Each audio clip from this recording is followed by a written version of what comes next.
Another app for inventory, one for CRM. Oh, don't forget accounting. Wait, which login was that? Or you could use Odoo, one fully integrated system that does it all without the hassle. Ditch the app overload. Get everything your business needs on one platform. Try Odoo free today at odoo.com. That's ODOO.com.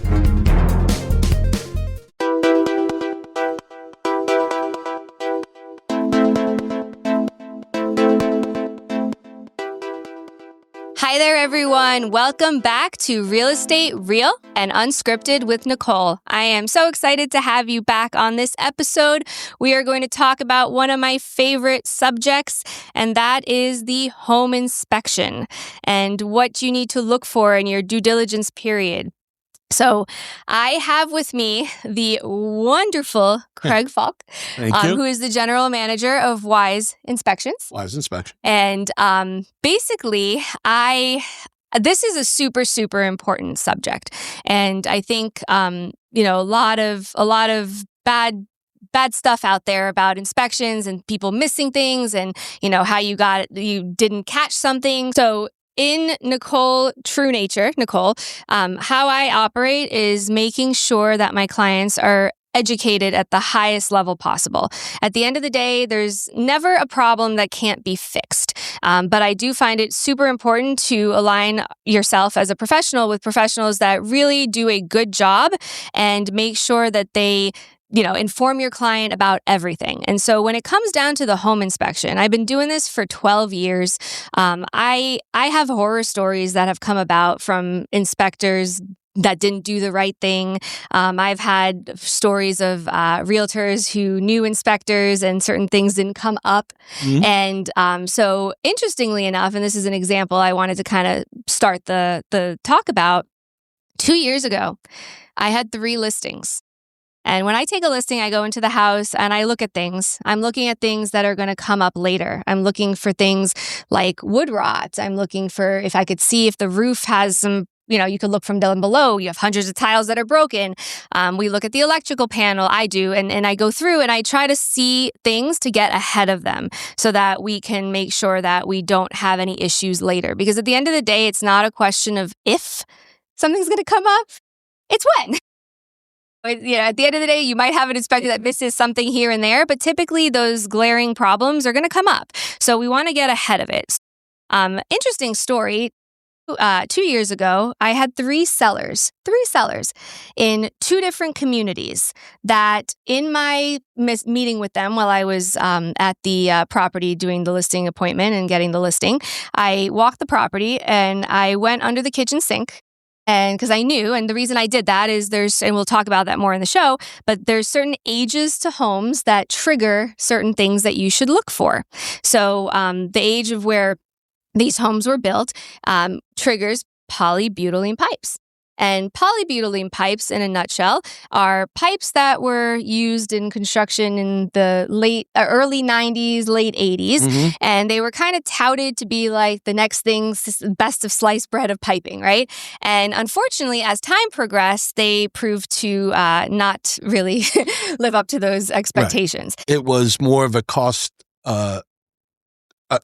efficiency more than anything. Yeah. It was the cheap way out. It was a cheap way out. And so now we have houses that have these poly pipes 25, 30 something years later, 40 years later, and they are failing in various ways without going into details. But when you have poly pipes, they're very obvious in certain places. When they are obvious, they're obvious. And so what I usually will do is a basic check from just my experience. And then my husband and I own a plumbing supply house as well. So that's kind of my background. And so I went under these 3 sinks in these 3 houses and I said, oh, shit. And ironically, those buyers all bought those houses in the last 2 to 4 years.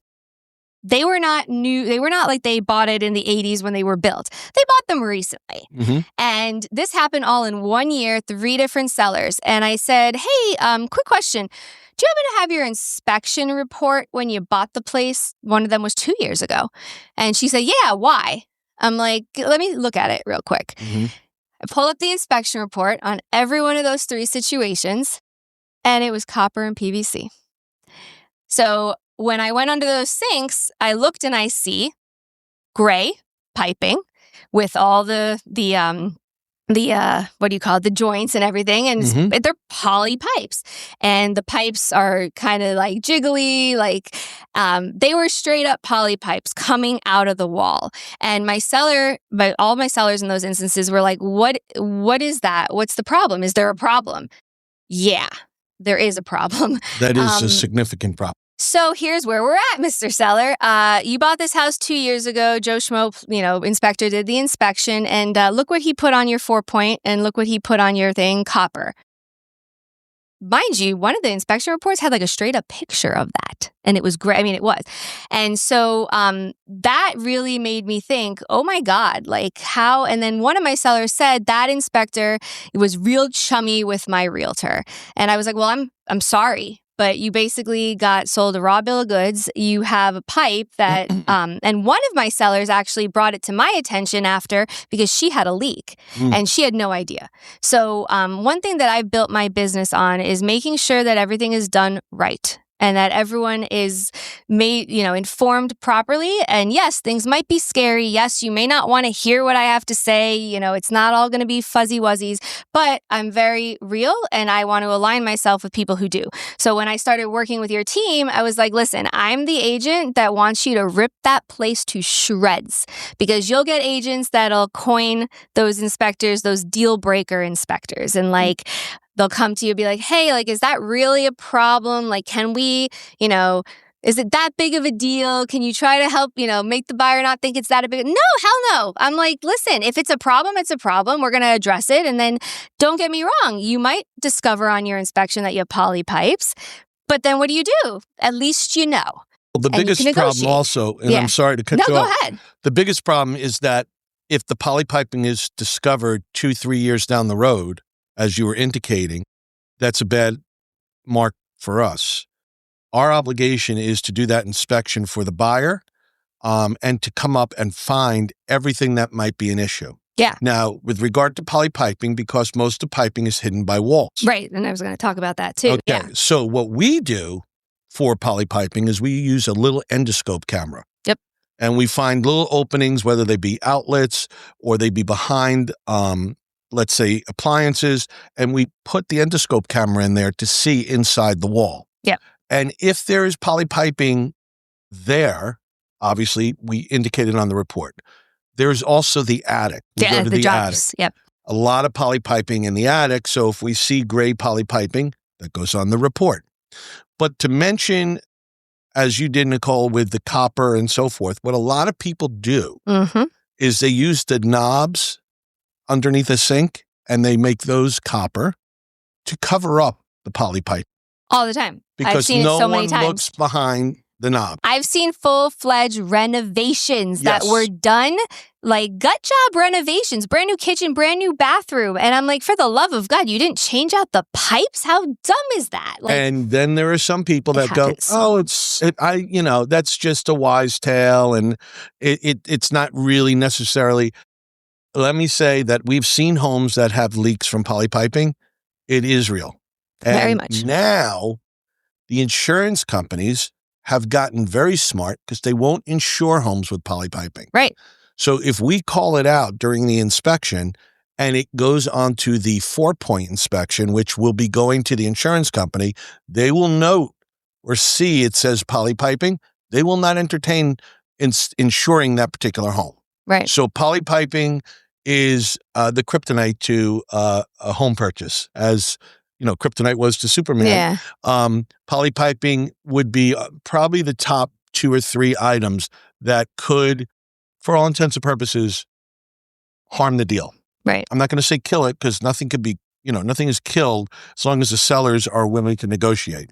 This is a challenge, right? Those are items that Yeah. pose a challenge, and it just depends on where everyone's minds and heads are at on either side of the table. Because, ultimately you have poly pipes in that listing, and it gets discovered, and the seller is like, I don't care, I'm not doing anything. Well, it's funny. Good luck, Mr. Seller, because ain't nobody gonna be like, no problem, sir. I'll take your problem. I'll pay the $16,000 to fix this, and then the extra money to do the walls. It's okay. I'll give it to you, right? It's gonna be a problem for everyone, and that's the biggest part of when I speak with my sellers and my buyers, but mostly my sellers. There are things on an inspection report that come back that are just like silly. Like, yeah, I get it. The microwave door's not closing properly. You saw that. You can see that. The handle's hanging off the thread. Like, you knew that when you made the offer. The inspections are for things that you cannot readily see. Though, if the people move in, people have a very short memory. True. Yeah. And if they move into the house and they see the handle on the microwave hanging, the first thing they're going to say is, why didn't I know about this? No, 100%. And that's not to say that you didn't report it. I'm Right. saying as this listing agent, I talk to my sellers. I'm like, listen, they're going to do an inspection. They're going to come. They're going to tell us, this, that, and the other thing. And usually when they tell us those really random, stupid things, is because there was nothing else that They had had a any hard substance. time finding anything. Right. So, at the end of the day, what we say is like, listen, Mr. Buyer, this is not a brand new house. It's going to have stuff that's not right with it. When we're walking through that property, I'm going to look at these things. I'm going to let you know, hey, heads up, you have a panel that's a recalled panel. Hey, heads up, you have, look at these, the locks are not rocking, this door is not closing, the thing is off the hinges, just little things, because you're seeing those things. But when we are going to get the inspection done, if they come back with these little things, you knew that you gave the seller $10,000 less on your offer because there was so much work you needed to do, right? Those are the so much work you needed to do. The house needs work. The big things are going to be those items. So it's And in addition to polypiping, homes that were built prior to, let's say, 1976, 77, there's cast iron pipes. 100%. And we'll talk about that because, so this was totally an unscripted one because I went completely off script because we went off on a tangent. But so we'll get back to that. But I just wanted to take a moment to have you introduce yourself. Thank you. How did you fall into the inspection world? And I moved down to Florida 11 years ago. And my whole career was in the garment business in New York. So it was quite different than Very different. in the inspection business. But unfortunately, Florida is not the mecca of industry, but the biggest industry down here probably is real estate. Yeah. I am not a real estate agent type of person. And I wanted to get more into the technical part of it and happened to fall into working with a home inspection company. I don't do inspections. Yep. I know how to read a report. I know how to explain a report. In fact, that's what I do every day with people to get them to understand more about what it is that we did inspect. I go to a lot of our inspections. You do. But my responsibility is to deal with the client and make the experience that much more rewarding. Nothing gives me more pleasure than to tell people we did an inspection on the home and it came back excellent. And of course, we will go through every page of that report so they do know the things or the items we discovered. But that enables them to make a much more educated decision when it's time to move forward to the next stage. Okay. Right. So yes, we do get times when people say, you try not to find everything. I can't do that. That's not our job. Our job is to find what we can find. No. And we're not deal killers. I always tell people we're not deal breakers, we're deal makers. And the reason for that is that even though we might find items that some people might consider to be a deal breaker, once we go through it and they understand it more. Mm-hmm. Some people will see a crack in the ceiling of the living room and right away they think that it's a structural issue and the house is going to fall down. On the contrary, that's where we need to educate a little bit. And that's just a settlement crack. That's it. Houses settle. And when they do, they will form little settlement cracks. The joints that are there already. Or if they're really old and it gets dry. Exactly. And they're not structural. They're cosmetic. But we want them covered and we will call them out and we want to have them covered, especially if they're outside on the siding of the house. Yeah. On the stucco. Because if they're outside, we don't want the cracks to get any bigger than they already are. and we don't want water to get in them. Because if water gets in, it can form mold. Right. So we don't want that to happen. So we do call out any type of cracking inside or outside of the home. And you'll call that out too. And here's the, one of the questions I was thinking of is like, when do you get when does someone else need to come in, right? So let's say you see cracking and there's like, I've had, God, how many houses I've sold with when we had to have foundation stuff put in. I've done that so many times. And, I've seen it where I've made note to my seller and we've taken care of it in advance, which is really the best thing. And we're going to talk about all these things, but when you go to the house and you see certain things, there might be times where that inspector may say, hey, you may want to have a foundation company look into this even more because your scope is limited to right. This is where we're at. And then at that point, you might be referred to other trades that may, get you to finish that off and make sure that it's okay or if it's not okay. I'll give you a perfect example. A water heater. Water heaters tend to have an average lifespan of 12 to 15 years. But one thing that has to be very we have to be observant of when inspecting a plumbing or water heater is that there's no rust or corrosion on the water heater. Right. On the bottom of the water heater. If the water heater's in the garage, it does not need what they call a drip pan. Right. That's a pan that goes underneath the water heater to catch any excess water, usually condensation and so forth. But if it's in the house, in a closet, hallway, bedroom closet, or what have you, then it does need a drip pan. And the reason for that is because if they do have any leak or any kind of condensation, you don't want to get anything on the floor in the house. You don't want damage. And you typically will and you guys out there, if you don't have these, get those sensor alarms around your plumbing fixtures in your house. You can buy them online. Some of them link to your phone and their Wi-Fi. I have one. They're amazing. And it goes off. So just a little plug on that note, but you can put that sensor in the bucket and if water starts to leak slowly, obviously if it explodes, different story. But when leaks come, they're usually drippy. And then that catches it. So before it becomes a problem in the closet, you never see around the corner, where you never go by it. So many precautions that people can take. The biggest problem with a home inspection, if you itemize everything when it comes to purchasing a home, what or where does the inspection stand on that list of items? So As far as priority is concerned. So you bringing that up is important because I will work with clients and I'll send them, a recommendation. And I usually will tell my clients at the end of the day, my ethics is at the highest level. And I'm not saying that arrogantly. Like I point out people, that I point out people's bullshit and I will I will take you down. I don't stand for that. That's the Capricorn in me. But but basically, a lot of agents will say, oh, I don't recommend an inspector because they're afraid you're going to come after them and sue them later because they might say that you gave them the wrong person. I know that when I work with people and I always tell them, I'm like, listen, you're going to do this. They're going to do the drop line. They're going to go look in the attic. They're going to tear it apart. So at the end of the day, I stand by the professionals I give because I know in my heart that I'm very, very thorough.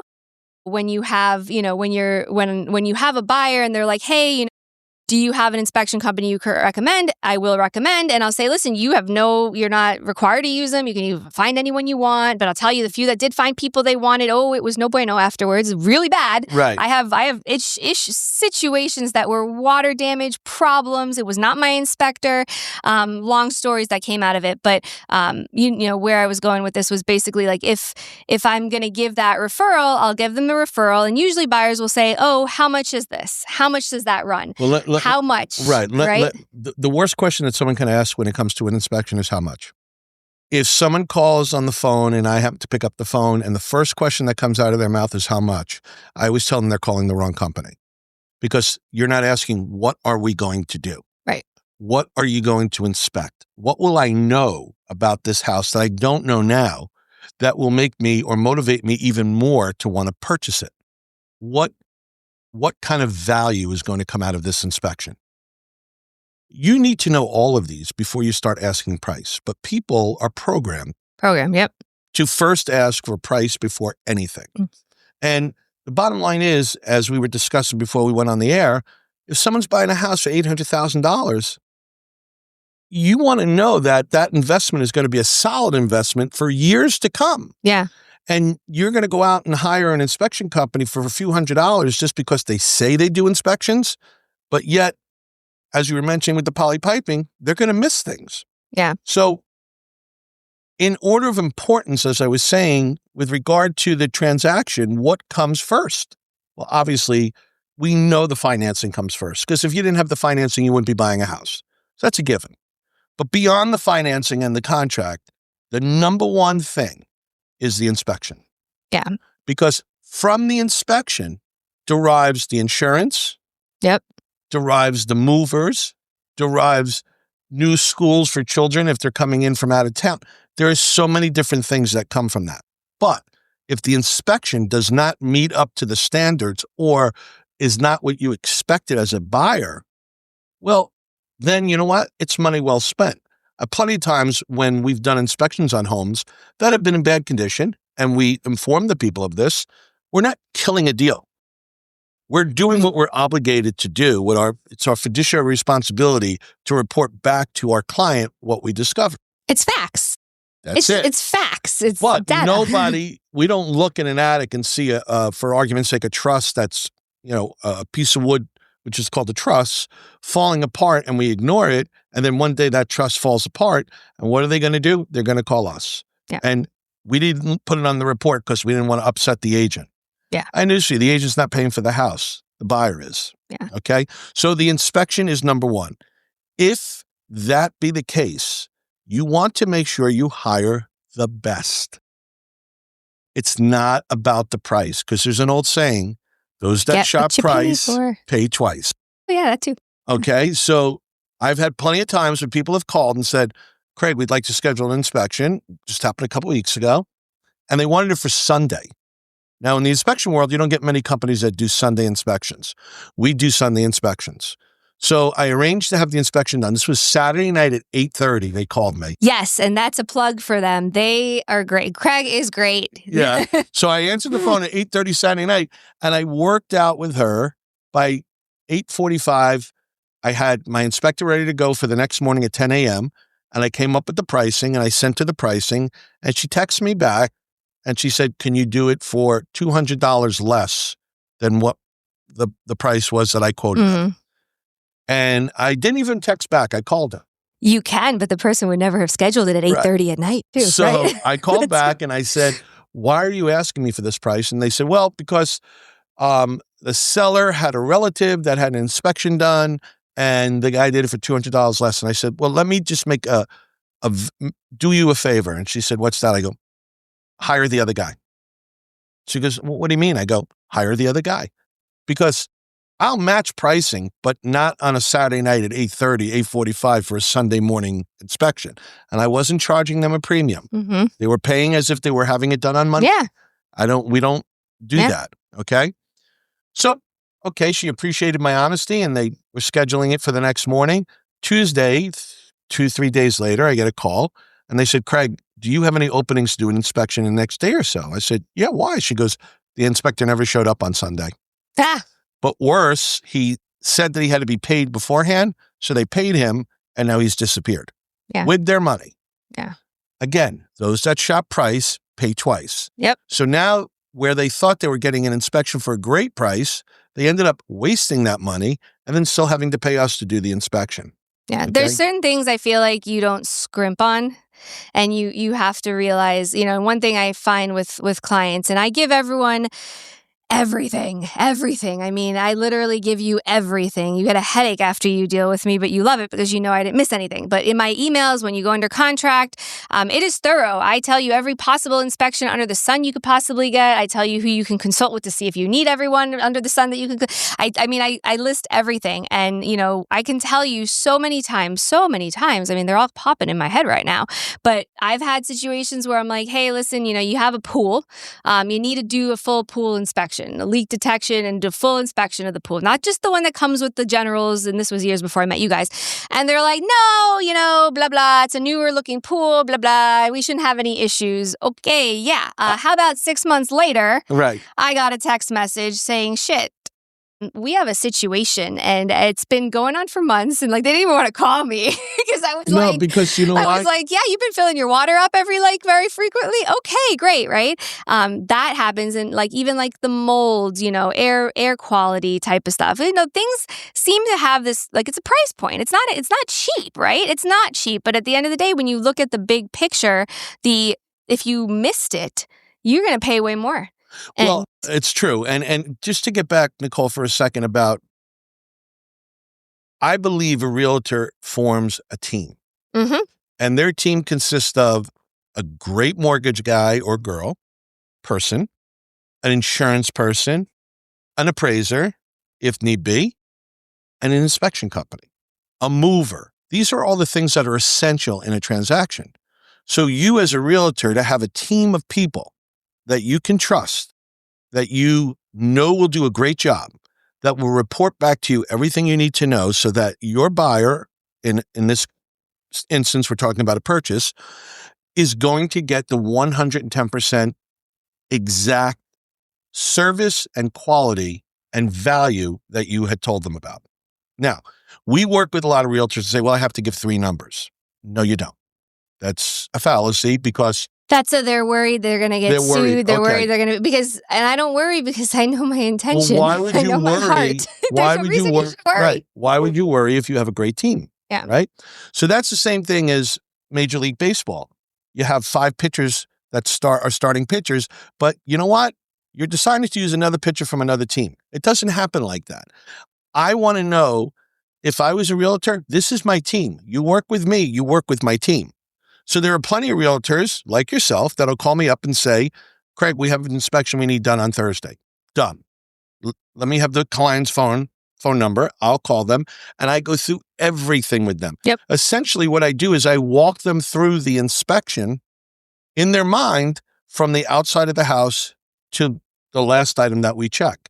Why do I do that? I want them to see not just the value of the inspection, but to understand what we're going to be checking to put their mind at ease. Yeah. Because many people might wonder, well, they're going to check the roof? Right. You may wonder, and you may, that'll give you as the buyer, gives you the opportunity to say, oh, are you going to do this? Or, hey, you didn't mention this. Oh, yeah, I didn't because we do 800 things. I didn't mention everything. Yes, we do that as well. Right. So it lets you, feel at ease. And I get off the phone with people sometimes and they'll call me back and they'll go, I know you mentioned this, but sure, no problem. Let's go through it again. That's value. Yeah. That's making you stand out. But unfortunately, you have agents that say, well, you're not a deal killer, are you? It's like, why? We don't create these things. No, they exist. They exist. And what I usually always will tell people, and I'm no bullshit, and that's how I am. I'm like, Mr. Seller, this is your problem. Like, you have this problem. Well, it's your house has this problem. Like, it belongs to you. You own it. It exists, and you didn't cause it per se, but it existed in the term of your existence of this property, right? Ownership. Like, you have. It just needs to be addressed. That leads me into what I was going to say. It just needs to be addressed. If you're going to sell a home, okay, and you are preparing to sell a home, you want to do what they call a pre-listing inspection. Yeah, and I was going to bring that up. So that's something that I feel like in our world, people are like, oh, I don't want to like bring up things that they're not going to, that maybe like we're going to have to deal with it. And over the years, I've even seen the value of it as the agent, because what I'll tell my clients is at the end of the day, this stuff is going to come up. It's very rare that a buyer is not going to have an inspection done. Cash, fine, most buyers, unless especially it's COVID. Unless it's COVID and people were wild and crazy and doing stupid stuff. Right. But, it's very rare that people are going to go that route. And so you want to prepare and be proactive. And those things, like, for example, if stuff comes up on an inspection that requires things to be fixed prior to the buyer in the future being able to close, because i.e. they couldn't get insurance, or, you're in a position where, and there are provisions for that when the roof has problems, there's insurance that can be written and certain things that can be fixed later, escrow holdbacks, like there's all provisions for that. But you have to be well informed, and you have to know what your problems are and get ahead of it. So know your product. Yeah. I can't tell you how many times we'll be at an inspection and the listing agent is there. We ask them a question and they say, I don't know. Like, how old is the roof? I don't know. Okay, whatever it is, I don't know. That's possibly the worst answer you can give because obviously you don't know the product you're selling. So I'm going to give you a quick example. We did a pre-listing about a year ago, and the couple, unfortunately, were getting a divorce, and they had an investment property they owned 50-50. And the judge said, we want to sell this for $400,000. You'll split it, 200 to you, 200 to you, because he took the value of homes in the area, averaged it together, and that's how he came up with that number. The home needed a little work, but they had listed it with an agent, and they were trying to sell it, and the highest value or offers they were getting was $385. So significantly less than the $400, and they didn't feel like coming to the table with $15,000 or what have you. So they changed their agent, and the agent that they chose called me and said, Craig, what do you think? I said, let's do a pre-listing inspection. But the house was listed already. I said, but did it sell? No. Drop the listing. Let's do the inspection and do it the right way. We did the pre-listing inspection and found quite a few things wrong. So what we did then, we ran a report that we run for every inspection we do. That's an artificial intelligence generated report. They'll give the cost of the items that we discovered, what it would be to replace or repair. To justify it to the judge and to reevaluate the value because So there were $8,000 worth of issues. So we presented it to the sellers and they decided they're going to fix everything. So now they're into it for $8,000. But I said, don't put it out for $400. Put it out for $410 to $415 because there are houses in the area that are selling for that price. So you will get that value. Long story short, they sold for $410. So they went from offers of $385. They spent $425 on a pre-listing inspection. They spent $8,000 to fix everything, and they sold for I think it was a little more than $410. So the question I have is, did that agent leverage that pre-listing inspection in his marketing? Of course. Exactly. That's the point, That's right? what it's for. That's the point. So, and I know the answers I'm asking. So they're going to, you then can say, seller, certified pre-owned, quote unquote, home. And yes, as you are the buyer, you might say, well, the seller did their inspection. I'm not trusting. Great. You get your own inspection. We're just telling you that we took care of a lot of things, and I'm selling my house right now, and I did all sorts of stuff to make sure it was great and good. And yeah, you're going to have your own inspection and whatever, but you still as the buyer have that right. But as a seller, it's always good to prepare and always good to know what's going to come out of it. And those are very helpful. And what happened was with this house, because they were getting $410, they paid themselves back to $8,000 that cost to fix the items, and that left $2,000 left over. So they split the $2,000, $1,000 each. No big money, but they did, and they got the $400 they needed. No harm, no foul. That's the right way to. People think that you just put it out a listing and it's going to sell. That's because also our world in our market specifically, and I can't speak to anyone else who's listening in other states, but maybe not even our whole state, I don't know, but our Tri-County, we do the as-is contract down here, right? So the concept, and you speak to all sellers, and they're like, I'm selling it as is. I'm not doing anything. And I'm like, that's lovely. I'm glad to hear that that's your feelings, but let me explain to you, right? And so when I explain, to the listeners out there, it's as is. Our contracts are as is, and we do have the other contract. Don't get me wrong; it's just not predominantly used. I mean, literally, I think I've gotten one or two over my decade plus on the offers with those. But it's basically as is with right to inspect. And what does that mean? Okay, so that means that at the end of the day, the buyer has the right to do their due diligence and however much time you grant them to do so. And there's provisions of contract that say that if they ruin things or damage things, they're responsible for it and things like that. But they can do their inspections, and you have to make the house available for them to do so. Right. And then they will do their inspections, and they will have the opportunity to decide if they're good with everything or not. It does not, and they can come back to you, Mr. Seller, and say, hey, this XYZ, ABC, we're not happy with this. And you, Mr. Seller, have the opportunity to say, I don't care, fly kite. Or you can say, all right, well, that's, let's talk, right? And so what is the let's talk? And when I talk to my sellers, I'm explaining them to them, to them a bunch of different things, right? So I'm a I'm a pit bull when it comes to inspection requests from other sides that are just nonsense. I come from a very rich background of trades, and I mean, I probably could sit for my GC license. I just never had the time, put in. I know a lot when it comes to things, more than the average bear. And so, what I usually will even do on my listing is I get ahead of things. So if I know we have an electrical panel that has a problem, it's in the broker remarks. If I know how I have the age of every component other than the appliances, I don't, but the water heater, the AC, all of that is in there. The roof, everything is put in there because at the end of the day, those are the items that you are going to get back from your inspector. And he's going to say, your panel is a Challenger, Zinsco, Sylvania, one of the, no-nos. And then, try to see if you can get money from the seller. And I was literally sitting there at an inspection where the inspector said that. I'm like, no money. Because the listing said it was a Zinsco panel. It was on the disclosure and we told you about it. Undoubtedly. I told you about it. And you gave us a lesser offer, right? Or whatever it was. And you told us the house needed work. No, not that. And they looked at me and they were like this. I'm like, no. And she's like, she's not wrong. And I'm like, no, I'm not wrong. That's like, but we got just to elaborate on that, when I was explaining this story to you about the people that sold for $410, when they put the listing out, they said $8,000 concession at time of contract. Mm-hmm. So there was no negotiating. They were getting $8,000. Okay. Or, whatever it may be, if they didn't do the work. Right. If they didn't do the work, but they did the work. Right. But I'm just saying hypothetically, if you don't do the work, you put that cost to you repair. can. Yeah. The cost to repair is a concession. You factor that into your thoughts and numbers and you're still coming out ahead. Yeah. You're just eliminating the negotiating. Right. By taking that out of the equation, what is the hardest? Now, I'm going to turn the table. I'm going to interview you as a realtor. What's the hardest or most challenging part of being a realtor?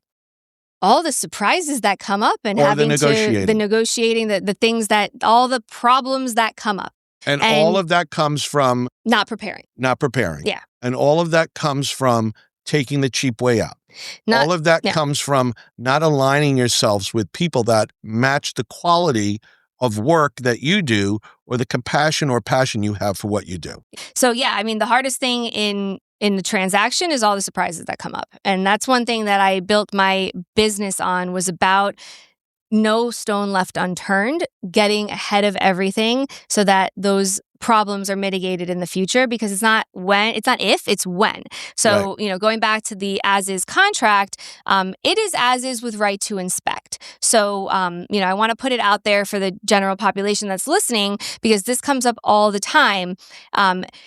If there's things that come up on an inspection report that are disclosable items that are required. So we're going to have another session at some point where I'm going to speak with the attorney and we're going to talk about disclosures and seller disclosure and all of that. But in short, if, we are a disclosure state, that if anything is not readily visible that can materially affect the value of a property, it must be disclosed. That is on the document. What I typically, so I've had a lot of situations where moisture damage was found. Moisture that's not visible. I can't tell you. I mean, I could tell you right now, I'm thinking of like probably 6 or 7 of them right off the bat. And how does that get figured out?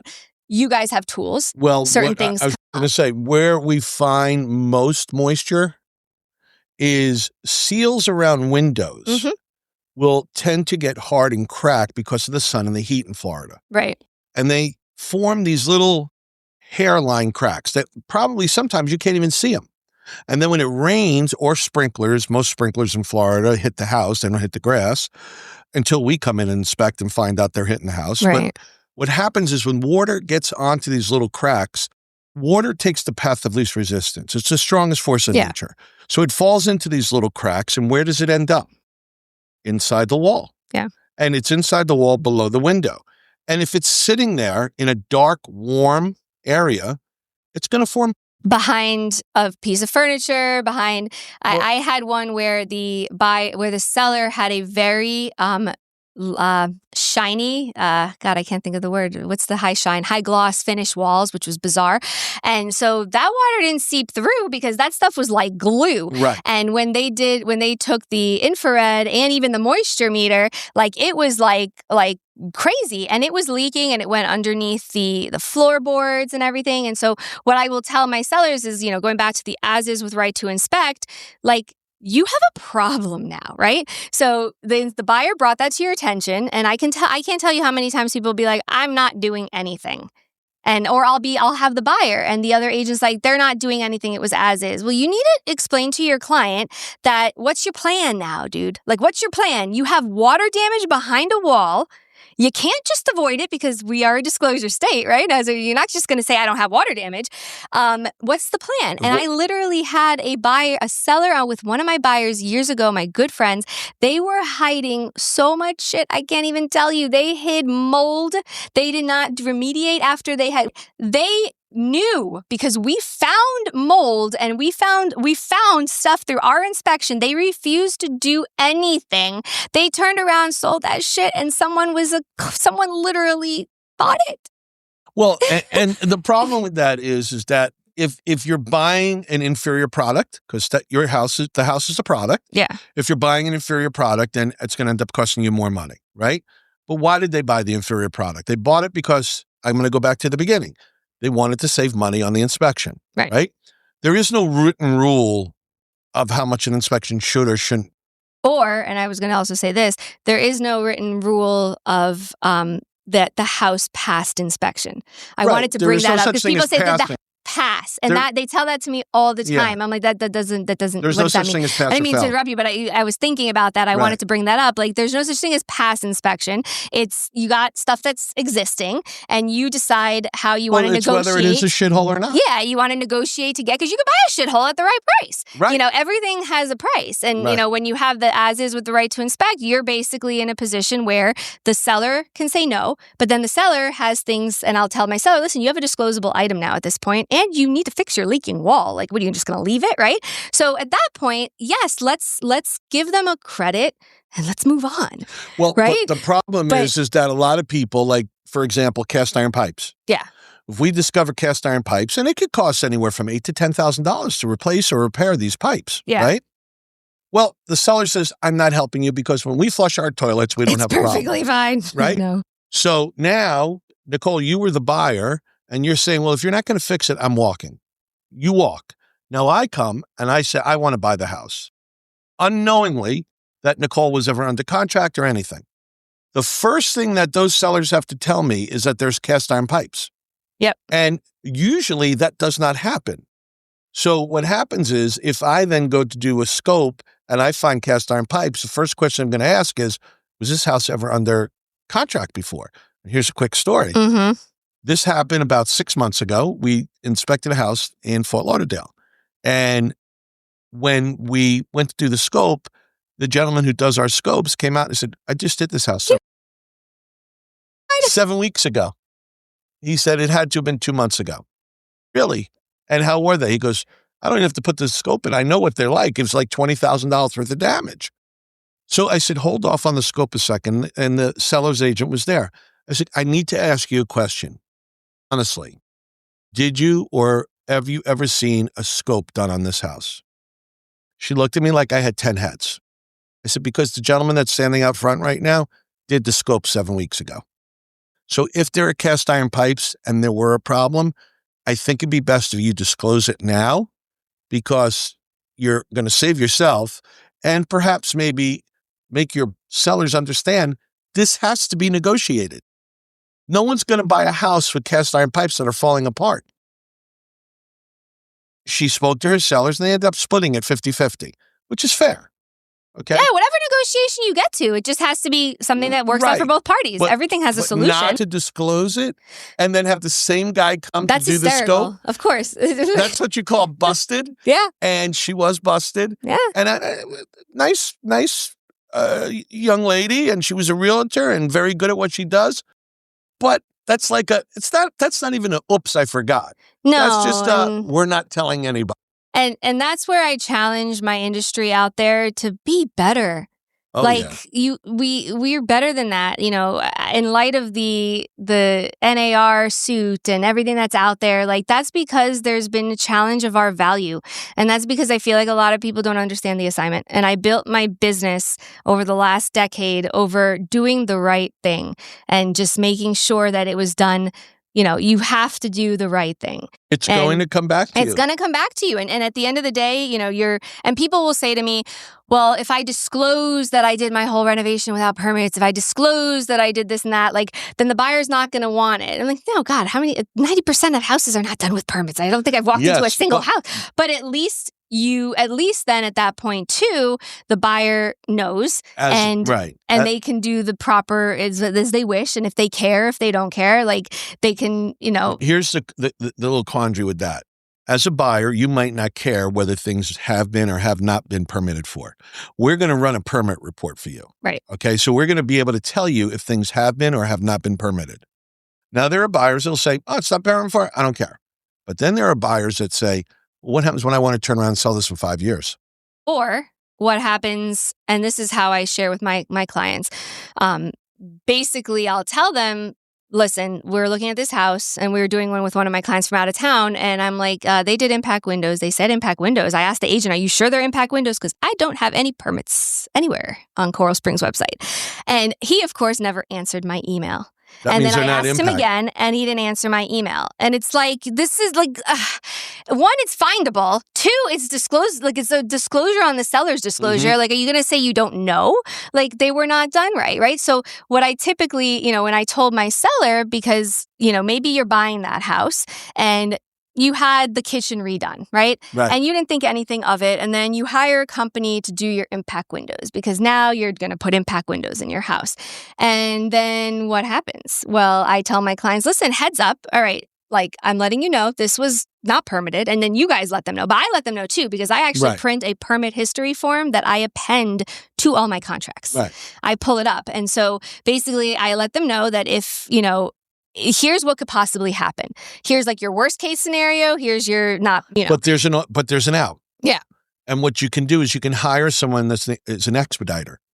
And what they do is they'll come in and they'll have architectural drawings done of the work that's already been completed. Permitting after the fact. I'm doing that right now with a condo in Sunny Isles. Okay. So that is, it's expensive and it takes time, but it is something that can be done. That's part of my thing that I'll share with the client. Say, let's say you get caught with your pants down. What can happen? Because this has happened to my clients. I've had people over the years that didn't listen to me and then did something and then boom. But, if let's say you're in a situation where you're going to have impact windows installed and the whole house was gutted and walls taken down and it's clearly renovated.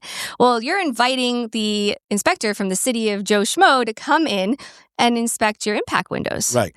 And now he's walking through your whole house and you become a target for 100% for fines and whatchamacallit, code violations. And so until you remedy that, and then you have to go and do it after the fact. So what I will tell people is, like I said, it's not about the problem and the end of the world. It's about knowing what you're working with and knowing what you're getting into and making sure that you're making a decision that's fully informed. Mm-hmm. And then, if you end up biting the bullet later and something has to happen and you get, you have to eat it, at least you knew and you're like, all right, I ran time or if you didn't, it is what it is. But that's something that I share with my clients in advance. They all know if they're listening, they're like, oh yeah, she told me this wasn't permitted or this was permitted or, it's about being prepared.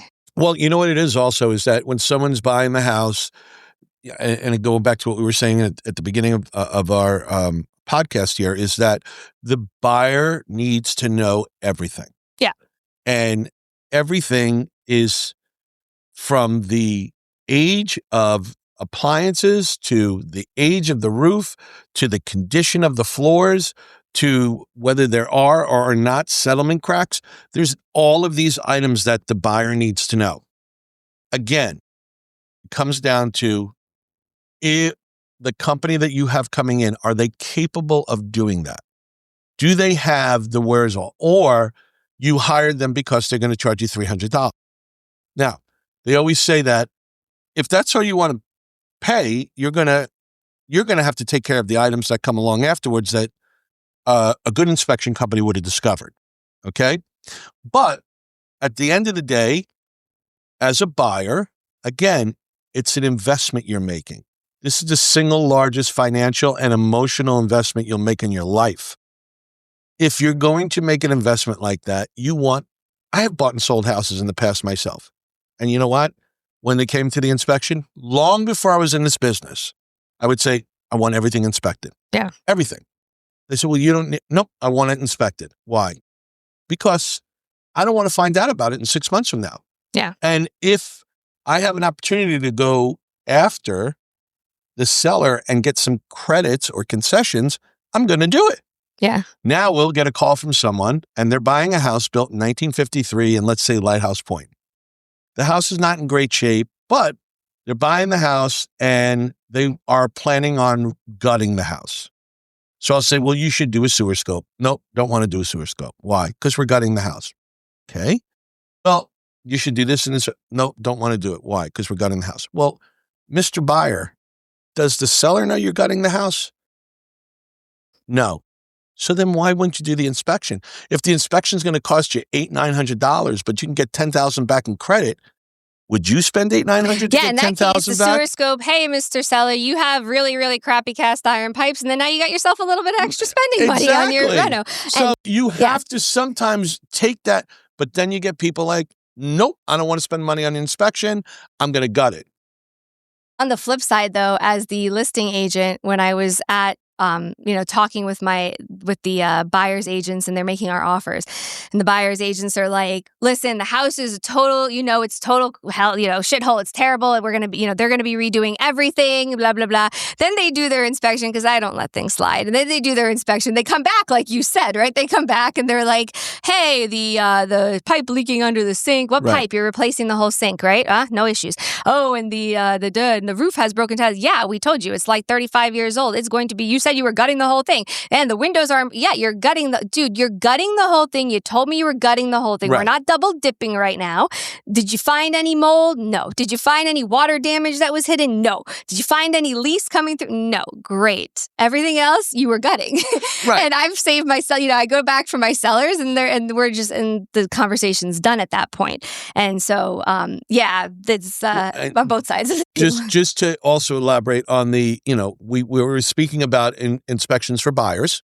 Yeah, no, and I'm going to wrap. I'm going to ask you a couple more questions. Okay, go ahead. Because, so one thing I did want to speak about, because this came up recently. So the type of inspections you do based on the age of the home, right? So being more mindful when there's potential poly, doing a sewer scope, because I think, the standard and the known standard is like, all right, the house was built during these years. They have cast iron. Let's do a sewer scope. You should do a sewer scope no matter what, when it's cast iron. I was going to tell you, I have news for you. And that's where this year I was like, oh my God, right? So no, I recommend them now for everything. Thank you. Because my buyer was buying a property that was built in the late 90s, and we made offers and seller didn't want to take them, and then we waited, and then we came back, and when we came back, it was like 6 months later. They were still on the market chilling, and we came back, and the agent's like, listen, we had a situation. There was a leak from the toilet, didn't flush properly, so then they had to do a sewer scope. They discovered that in the garage, there was a crack, the PVC pipe cracked, and, split in two underneath the garage and clogged the whole thing. And, and that house was built in the 90s. And trees and things that are around it. If you think about it, once the piping goes underneath the house, we did an inspection in a very high-end development here in Boca. And the guy was very proactive and he wanted to do a sewer scope. Now, the house was built in the 90s, like you were explaining about the home you were talking about, Nicole. And we did the scope, and what did we discover? The slope of the piping underneath the house was incorrect. Yeah. Mm-hmm. So it was holding water. Now, what does that mean? It means that as it's holding water, the water is going to keep backing up. And then one day you're going to be taking a shower or a bath, and the water is coming up as a geyser because you didn't check the pipes. Right. So people say, oh, we don't need to do that because the house was built in the 90s, PVC piping, it's fine. No. As times progressed, I used to, inspecting everything, but then as you see these things that come up, and hey, listen, I will tell you what I feel you should do. You may be out the door with all these inspections, $1,500-$1,600, right? It's not about the money. But and you have the choice as a consumer to decide how you want to proceed, but at least you went into it with the being informed Right. and making that decision. Don't call me later and say this happened. You can call, we could joke about it. You told me you should do it, but and that happened to me once too. So you do all sorts of inspections from a buyer standpoint, right? So we're talking about buying a home. What other stuff is in your purview that you guys do? It's not just a transaction-based inspection. What other inspections do you guys do? There's really 5 major inspections. Mm-hmm. And unfortunately, unknowingly, it's all to protect the homeowner and the buyer. Obviously, as we've been discussing, a buyer's inspection, right? And then we've also been discussing a pre-listing inspection. Yep. Well, there's also what they call new construction inspections. So, for argument's sake, you're buying a house, you haven't closed on it yet, you have a walkthrough date with the builder because it's brand spanking new. You need to have that house inspected. You will find more items wrong with a brand new house than you will with a house that's 17 years old. Out there for you guys in listening to this, it seems counterintuitive. You don't think it needs to be done, but it does. But here's even one step further. I also encourage people to do a sewer scope with a new construction. Now, why? Well, number one, while they're building the house, the workers are in the house. It's lunchtime. They're sitting there and they're eating their sandwiches, everything. And then lunchtime's over. What do they do with the garbage? Throw it in the toilet. We found garbage like behind the walls and underneath the carpets in the house that so were. Now you have that, and then you also have, because you have a pipe going from the house to the city sewer line, right? Well, these trucks are driving around construction sites, going over what will one day be a front lawn. Right. But they don't know that. And the weight of the truck pressing down on the pipe, which is only buried so far down, could crack the piping. So I always encourage people with new construction to do a sewer scope. Yeah, no, that's... Because you cannot report on something you can't see. I just see, I'm the type that's like, inspect everything, make sure it's all good. Right. So now we have buyer's inspection, seller's inspection, new construction. Well, new construction, usually with the buyer, you get a 12-month warranty. So I always tell people at 11 months, call us and we'll be back. And we're going to do a warranty inspection. Oh, yeah. And the warranty inspection is the same as if they were purchasing the house. But let's say there were items that come up and you're still under warranty. Now you have the opportunity to go back to the builder and say, I did an inspection. This is what we discovered. This is what needs to be fixed. There is nothing that they can say. They cannot come back to anyone and say, well, we won't cover that, or we don't.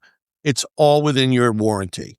And then finally, what we just started recently is what we call home maintenance inspections. Yeah, I saw that you guys are. Okay, so what is a home maintenance inspection? Well, you own a home that's worth $900,000. How many times a year do you go into the attic? I'm scared to death of the attic. How many times a year do you go on the roof? How many times a year do you actually check anything in the house? The answer is never. Yeah, you might have someone come in to service your AC system once a year and clean the coils. That's gold. Percent. Yeah, I know. And I'm looking where this is going. It's to preserve the value of your home. You heard that. Preserve the value of your home. Now, people hear that or they listen, but are they hearing it? Yet, they'll take their Tesla to get serviced for $700 3 times a year. That's okay. But your home that costs $950,000, you have no idea what's going on. Right. Preserve the value with a preventative inspection. You catch things before they become a bigger problem. We did one the other day, and the client said, there's nothing wrong in my house. I just have a little water stain over here, but you know what? If you're coming in, you might as well do the whole thing. Okay. Well, we discovered 28 items wrong with the house, close to $30,000 worth of issues. The lady was blown away. She says, I had no idea any of these things existed. I said, you wouldn't have any idea because you never checked them before. Yeah. So again, the buzzword is value. Is there value in a preventative inspection? Undoubtedly. And if you're doing it, I'm just thinking like termites, and you start seeing some activity that's happening in the attic before it becomes the whole truss, like a year, 3 years later. You're right, because it is January now, and starting February, we have what they call swarm season in Florida. Yeah. And that's termite season. And believe it or not, they're bad enough where they have their own season. Yeah. So from February till maybe around June, middle of June, end of June is swarm season. And if you get termites in that period of time, try to get someone out there to treat it. Yeah. Because they're so busy, these people, that they can't even get out there to treat it. Yeah. So 5 type of inspections. And I bring this to everyone's attention listening to this podcast because they need to know inspections are valuable. Yeah. Inspections are a necessity. Inspections are what's going to protect your investment. But the one thing inspections are not is a price-conscious decision because you get what you pay for. 100%. No, I appreciate it. We could talk for hours. This Yeah.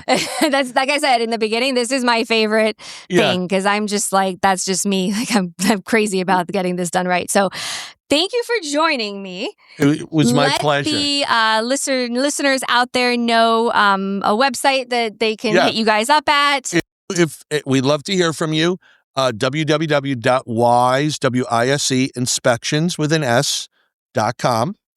And if you'd like, you can call the office, ask for me. I'd be more than happy to get on the phone and discuss anything and everything with you with concern to the inspection. But our phones are open 7 days a week. We do inspections 7 days a week. And one more thing, too, I'm going to say, if you are up for renewal for insurance, if you're changing insurance companies, your insurance company is going to ask for a 4-point. So you can hit them up for that as well. 4-point wind mitigation. The 4-point and wind mitigation, exactly. So the insurance inspections that you're going to need. And those expire, the wind mit, they last 5 years, and the 4-point they want every year. And if I may, if you're renewing, like if you had one that was done 2 years ago, like no, they want a new one. If I might add one other thing is that there's this fallacy out there because years ago it wasn't required for condos to have a wind mitt and a 4-point. And I'm here to say that you need a wind mitt and 4-point for a condo. Yeah. And the reason you do is because even though there might be a master wind mitigation policy for the condo association, what they don't know is that you might have impact shutters over your windows, impact panels over your windows. Right. Or impact windows and doors. And if you do, you get an additional discount. Yeah. But if you're using the wind mitigation from the HOA, which is usually expired. Which I was going to say, which is probably older than over 5 years. Right. You're going to need it anyway. Right. And again, this is only to help you gain discounts on your homeowner's insurance. Right. So on a condo, our 4.0 wind mitt's $150. Hardly something that's going to break the back of someone buying a home. But what is it going to produce? It's going to produce a significant savings on your homeowner's insurance. Everything. I encourage people, please, the word is value. Find value in what you do, whether it be a relationship, whether it be business, whether it be even going out to dinner and having a steak put down in front of you. Find the value. I love Craig. You guys are amazing. Thank you. Thank you for joining me. Everyone out there, thank you so, so much. If you have any questions for me or Craig, please reach out. If anything resonated with you on this episode, please share it with others. Like, share, comment, give us your love, but also share it. That's really the biggest thing, and making sure that everyone gets the information that they need to do the right thing, make the right decision. So thank you guys for joining us. I will see you on the next one. Thank you.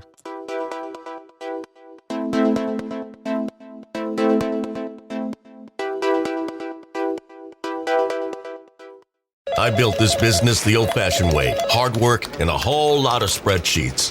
Yeah, about that, I upgraded us to Odoo. Odoo puts everything we need, sales, inventory, accounting, on one connected platform. No more juggling systems, no more headaches. So it all works together? Exactly. Odoo is the all-in-one business software that makes running and passing on a business easier than ever. Take your business into the next generation. Try Odoo free at odoo.com. That's ODOO.com.